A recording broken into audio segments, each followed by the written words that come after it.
Hi, this is Parvatisham.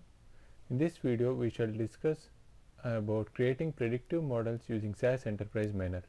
SAS Enterprise Miner is one of the most widely used tools available in today's market.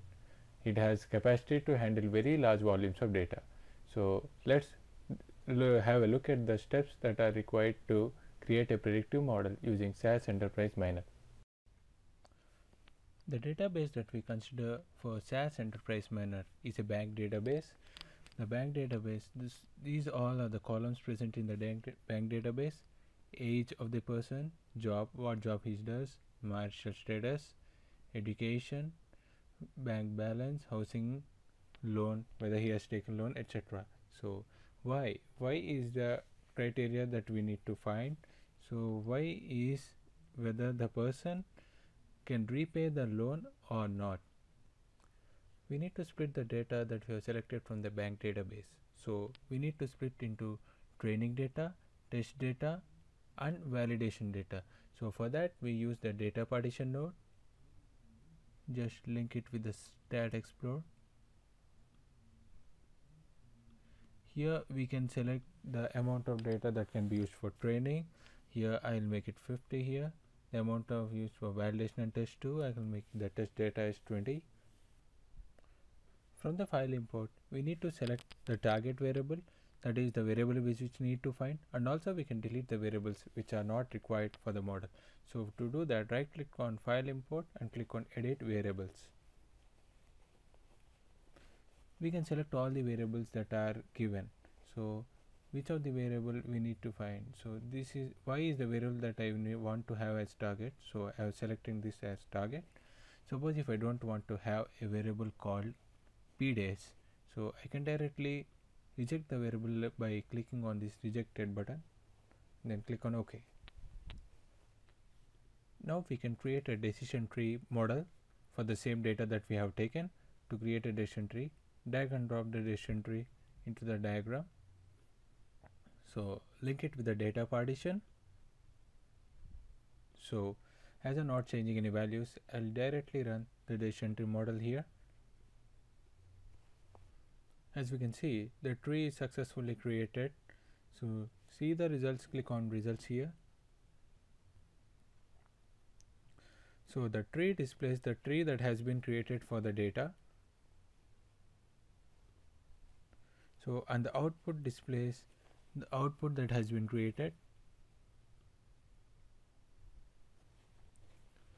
Here from the classification table, we can see the target and the output percentages and the total percentage.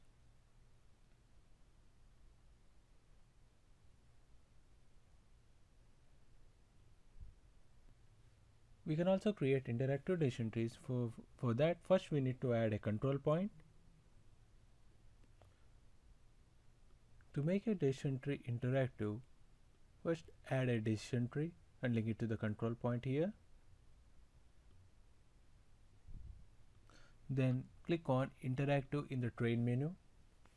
So here right click on the node, click on split node and choose the variable using which you want to split the node. Click on apply. So thus the node is split based on the variable that we have chosen. So in this way we can continue splitting the nodes until the end using the interactive decision tree. We can also use a neural network for creating a predictive model. So to add a neural network, drag and drop the neural network into the diagram and link it with the control point here. So now to modify the number of hidden nodes in the neural network, click on network option here. So the number of hidden nodes right now it's given as 3. So if you want to make it 4, and the architecture right now that's being used is multi-layer perceptron, and that's normally that's the architecture being used all over. We can also edit the number of iterations and the training technique used by the neural network. So the number of iterations given is 50, let's make it 20. We can edit the time interval too, the training technique. So for now let's keep it as back propagation. So after making these changes, click on run.